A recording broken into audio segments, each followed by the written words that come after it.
GHMC భూసేకరణ చేస్తున్నప్పుడు ఒక ఇంట్లో 2,53,00,000 రూపాయలు తీసుకొని ఆ స్థలాన్ని ఆ ఇంటి యజమాని జిహెచ్ఎంసీకి హ్యాండ్ ఓవర్ చేసిన తర్వాత అది జిహెచ్ఎంసీ అధికారులు డిస్మెంటల్ కూడా చేశారు. చేసిన తర్వాత మరి కొన్ని రాజకీయ పార్టీలు ఆ స్థలంలో మరేదో కట్టడం ఉందనేటువంటి సాకుగా బూచిగా చూపించి భయపెట్టించి ఈ యొక్క ఫ్లైఓవర్ పనులు ఆపేటువంటి ప్రయత్నం చేశారు, ఇంకా చేస్తున్నారు.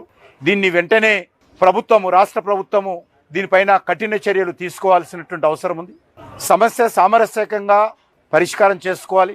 ఈ యొక్క రోడ్డుకు సంబంధించి గతంలో ఎన్టీ రామారావు గారు ముఖ్యమంత్రిగా ఉన్నప్పుడు మన చాదర్ఘట్ నుంచి భూపాలపల్లి వరకు ఈ యొక్క జాతీయ రహదారి విస్తరణ చేసేటువంటి పనులు చేయడం జరిగింది.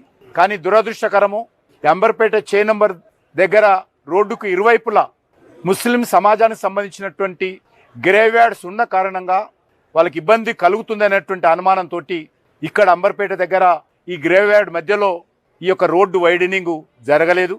నేను శాసనసభ్యుడిగా ఉన్నప్పుడు ఈ సమస్య గురించి ఆలోచన చేసిన తర్వాత ఈ గ్రేవ్యార్డ్ ఇబ్బంది రాకుండా ఫ్లైఓవర్ నిర్మాణం చేస్తే రాకపోకలకు సంబంధించినటువంటి ట్రాఫిక్ ఫ్లో బాగుంటుందనే దృక్పథంతో ఫ్లైఓవర్ ప్రతిపాదన చేసి కేంద్ర ప్రభుత్వంతో మంజూరు చేయించి దీన్ని నితిన్ గడ్కరీ గారి చేతుల మీదుగా భూమి పూజ చేయించాము. ఈరోజు వారి చేతుల మీదుగానే ఈ యొక్క ఫ్లైఓవర్ ప్రారంభోత్సవ కార్యక్రమం చేస్తూ ఉన్నాము.